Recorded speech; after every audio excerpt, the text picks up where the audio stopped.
కోపం వచ్చినప్పుడు ఎవరి యందు ఎంతకాలం ఉంటుందో చెప్పింది శాస్త్రం. వాడు ఉత్తముడు, వాడు సాధనలో ఉన్నవాడు అని తెలిసిపోతుంది. ఎందుకో తెలుసా? ఉత్తమే క్షణకోపస్య మధ్యమే ఘటికాద్వయం అధమే స్యాదహోరాత్రం పాపిష్టే మరణాంతకః. కోపం ఎవరి యందు ఎంతసేపు ఉంటుంది అన్నదాన్ని బట్టి వాడు ఎంత సాధన చేస్తున్నాడు అన్నది తెలిసిపోతుంది. ఉత్తమే క్షణకోపస్య, ఉత్తముడైన వాడికి కూడా కోపం వస్తుంది. ఎందుకో తెలుసా? విభేదించిన కారణం చేత. తప్పును మీరే మాట మాట్లాడుతున్నారో అది సత్యం కాదు, అలా మాట్లాడకూడదు అని అనిపించింది అనుకోండి, కోపం వస్తుంది. కానీ ఆ క్షణం అంతే. ఆ విషయంలో విభేదించాను, అక్కడ వరకే. మిగిలిన విషయాల్లో గౌరవం ఎందుకు తీసేయాలి? కాబట్టి అక్కడితో వదిలిపెట్టేస్తాడు. ఉత్తముడి కోపం క్షణం ఉంటుందంతే, ఇక ఆయనకి జ్ఞాపకం కూడా ఉండదు ఆ విషయం. మధ్యమే ఘటికాద్వయం, మధ్యముడికి ఒక ఘడియ కాతుంది. అధమే స్యాదహోరాత్రం, అధముడికి ఒక రాత్రి ఒక పగలు ఉంటుంది. పాపిష్ఠే మరణాంతకః, పాపిష్టి వాడికి, ఎప్పుడూ పాపం చేసేవాడికి మరణాంతకః, వాడు చచ్చిపోయే వరకు పగ పెట్టే ఉంటాడు. అందుకే క్రోధం ఎంతసేపు ఉంటుంది అన్నదాన్ని బట్టి వాడు ఎంత పాపం చేస్తాడు అన్నది చెప్తారు. అందుకే క్రోధాన్ని నిగ్రహించుకో. ఓ మాట చెప్తారు రామాయణంలో, క్రుద్ధ పాపం నకుర్యాత్కః క్రుద్ధో హన్యాద్గురూనపి క్రుద్ధ పరుషయా వాచ నరం సాధు నధిక్షిపేత్. కోపం అన్నది మనిషిని గట్టిగా వచ్చేసి ఆవహించేసింది అనుకోండి, కోపం వచ్చిందంటారు. ఇప్పుడు కోటేశ్వరరావు గారు ఇక్కడికి వచ్చారు అన్నారనుకోండి, అంటే నేను ఎక్కడో బయలుదేరానని గుర్తు కదూ. నేను ఇక్కడ లేను, కోటేశ్వరరావు గారు ఇక్కడికి వచ్చారు అంటే కాకినాడ నుంచి నేను ఇక్కడికి వచ్చాను. నాకు కోపం వచ్చింది, ఎక్కడి నుంచి వచ్చింది? కోపం ఉండడానికి వేరే ప్రదేశం లేదు, కోపం ఇక్కడే కూర్చుంటుంది. అది ప్రమాదం, ఎప్పుడూ పరిశీలించాలి. అవకాశం కానీ మీరు ఇచ్చారనుకోండి రగులుకుంటుంది, పైకి వచ్చేస్తుంది. మీరు అవకాశం ఇవ్వలేదనుకోండి అణిగిమణిగి పడి ఉంటుంది లోపల. అందుకే కామక్రోధశ్చ లోభశ్చ దేహే తిష్టంతి తస్కరాః జ్ఞానరత్నాపహారాయ తస్మాత్ జాగ్రత్త జాగ్రత్త అంటారు శంకరాచార్యుల వారు. ఇక్కడే కూర్చుంటుంది కోపం. అవకాశం దొరికింది, భగ్గున పైకి వస్తుంది. ఒక్కసారి విపరీతమైన కోపానికి వశుడైపోయి మనిషి ఊగిపోయాడు అనుకోండి, క్రుద్ధ పాపం నకుర్యాత్కః అన్నారు. అసలు వాడు ఏ పాపం చేయడు, ఏ పాపమైనా చేసేస్తాడు. క్రుద్ధో హన్యాద్గురూనపి, గురువుగారిని కూడా చంపేస్తాడు. క్రుద్ధో హన్యాద్గురూనపి క్రుద్ధ పరుషయా వాచ.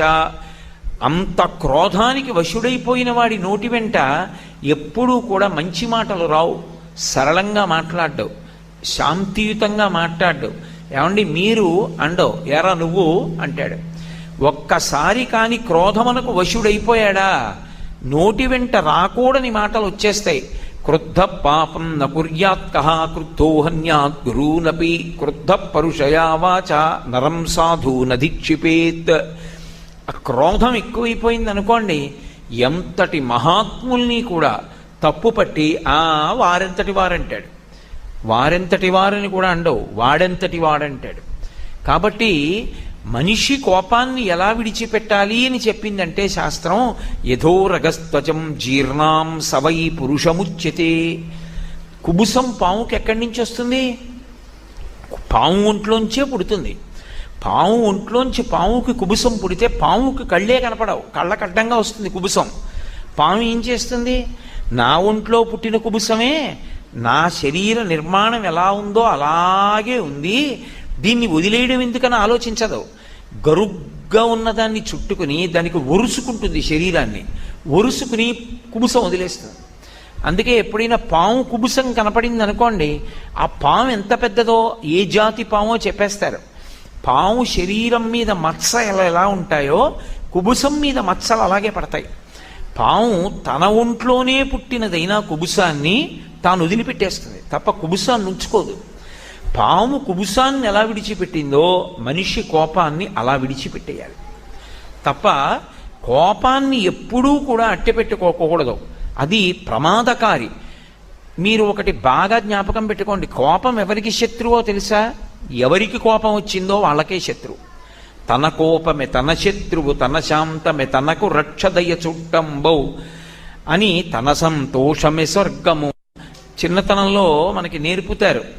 నేర్పినప్పుడు తన కోపమే తన శత్రువు, నా కోపం నాకు శత్రువు, నా కోపం మీకు శత్రువు కాదు. ఎందుకో తెలుసా? దాని ఎందుకు లక్షణం ఉంటుంది. నాకు ఏదో చాలా కోపం వచ్చేసింది అనుకోండి, అవతలవారు చాలా పెద్ద మనిషి, నేను పట్టుకుని నువ్వు ఉరేయ్ అని నా ఇష్టం వచ్చినట్లు మాట్లాడాను. ఆయన చాలా పెద్ద మనిషి, ఆయన ఒక్క మాట మాట్లాడలేదు. ఆయన చిరునవ్వు నవ్వి భగవంతుడి వైపు తిరిగి నమస్కారం చేసి ఈశ్వరా వీడికి బుద్ధి కలిగేటట్టు చూడని చెప్పి వెళ్ళిపోయాడు. ఆయనేం పట్టించుకోలేదు. ఆయనేం పట్టించుకోకుండా వెళ్ళిపోతే కోపం ఆగుతుందా? అరే ఇన్ని తిట్టాను చూసావా ఎలా వెళ్ళిపోతున్నాడో, ఒక్క మాట మాట్లాడితే ఇంకా ఎక్కువైపోతుంది కోపం. ఎవడు ఊగిపోతాడు, ఎవడికి కోపం వచ్చిందో వాడు ఊగిపోతాడు, వాడు ఇంకా ఎక్కువ తిడతాడు. తిట్టిన కొద్దీ పాపం వీడి ఖాతాలో పడుతుంది. నేను పుచ్చుకోలేదు అన్నాను అనుకోండి, అవతల వాడి ఖాతాలో ఏం పడదు. అందుకే తన కోపమే తన శత్రువు, కోపము తనకే శత్రువు. కోపము ఎప్పుడూ కూడా తనకి బంధువు కాదు. అందుకే అహిత శత్రువు అని పేరు శాస్త్రంలో కోపానికి. కాబట్టి దాన్ని ఏం చెయ్యాలి అని అడిగారు. ఎప్పుడైనా కోపం వస్తే అగ్నిహోత్రం పైకి లేచిపోతుంటే కుండతో నీళ్లు తెచ్చి పోసి ఆర్పేసినట్లు కోపం పెరిగిపోతుంటే ఓర్పు చేత ఆప్చేయాలి కోపాన్ని. కోపాన్ని ఆపడానికి సాధనము లోకంలో ఒక్కటే ఉన్నది, ఓర్పు ఒక్కటే.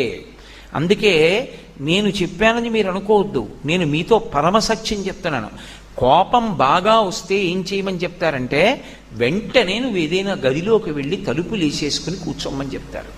కొంతసేపు కూర్చో ప్రశాంతంగా, ఎవ్వరితో మాట్లాడద్దు, మాట్లాడకుండా నిశ్శబ్దంగా కూర్చో. నీకు వీలైతే ఒక అద్దం పెట్టుకుని నిన్ను నువ్వు చూసుకో.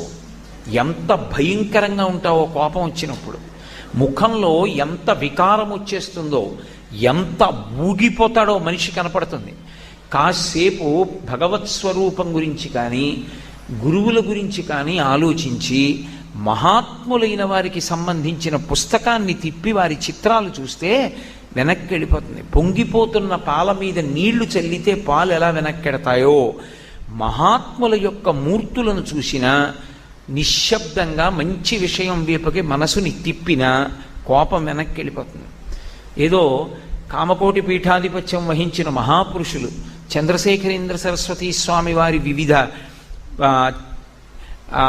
ఫోటోలతో కూడుకున్నటువంటి ఓ పుస్తకాన్ని అలా తిప్పారనుకోండి, అవన్నీ చూస్తుంటే ఎంతటి మహాత్ముడురా నిజంగా అనిపించి కోపం వెనక్కి వెళ్ళిపోతుంది. అందుకే కోపాన్ని తగ్గించడానికి ఒకే ఒక మార్గం ఇది, ఓర్పు ఒక్కటే. ఆ సహనము లేదనుకోండి మీరు కోపాన్ని ఆపలేరు. అగ్నిని ఆర్పడానికి లోకంలో నీళ్లు ఎలా ఉంటాయో కోపాన్ని తగ్గించడానికి ఓర్పు ఒక్కటే సాధనము. ఇప్పుడు నాకొక్క మాట చెప్పండి. కామము క్రోధము కామము క్రోధము కామము క్రోధము జీవితంలో నిద్ర లేచి పడుకునే వరకు ఇవి రెండు మారి మారి మారి మారి వస్తుంటాయి.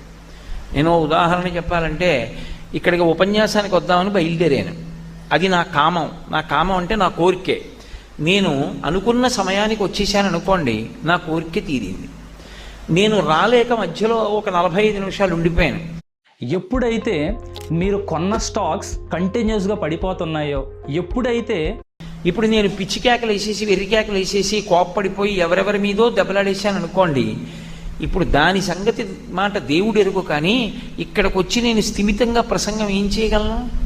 అంత ఊగిపోయినప్పుడు నాకు స్ఫురణ ఉండదు, జ్ఞాపక శక్తి సరిగ్గా నిలబడదు. నిలబడనప్పుడు నేను ప్రవచనం ఏం చేస్తాను? మనిషి జీవితంలో కామము క్రోధము కామము క్రోధము కామము క్రోధము ఇవి మారి మారి మారి మారి ఉద్భుతమవుతూనే ఉంటాయి. మనసు ఒక కోరిక చెప్తుంది, తీరితే తృప్తి, తీరకపోతే ఎవరి వలన తీరలేదో కారణం వెతుక్కుంటుంది. అది తీరలేదయా ఈశ్వరాజ్ఞ అని విడిచిపెట్టదు. తీరలేదు కాబట్టి ఎవరి వలన తీరలేదు, నాకు ఎవరడ్డొచ్చారు, ఎవరినో ఒకళ్ళని వెతుక్కుంటుంది. వెతుక్కుని ఇప్పుడు ఈ కోపాన్నంతటినీ వాడి మీద విడిచిపెడుతుంది. విడిచిపెట్టి పాపాన్ని చేస్తూ ఉంటుంది. కాబట్టి ఇప్పుడు ఈ కామము క్రోధము కామము క్రోధము రుచి వాసన ఇవే మనిషిని నిరంతరం పాడు చేసి పాపం చేయిస్తుంటాయి. ఇప్పుడు పాపమునకు తల్లిదండ్రులు ఎవరు? కామక్రోధములు. కాబట్టి పాపం చేయకుండా ఉండాలి అని నేను అన్నాను అనుకోండి, మీరు పాపం చేయకండి అన్నాను అనుకోండి, నే పాపం చేయకండి అంటే చేయడం మానేయడం తేలిక? అంత తేలిక కాదు. నేను చెప్పానని మానేస్తే ఇంత ఉపన్యాసం ఎందుకు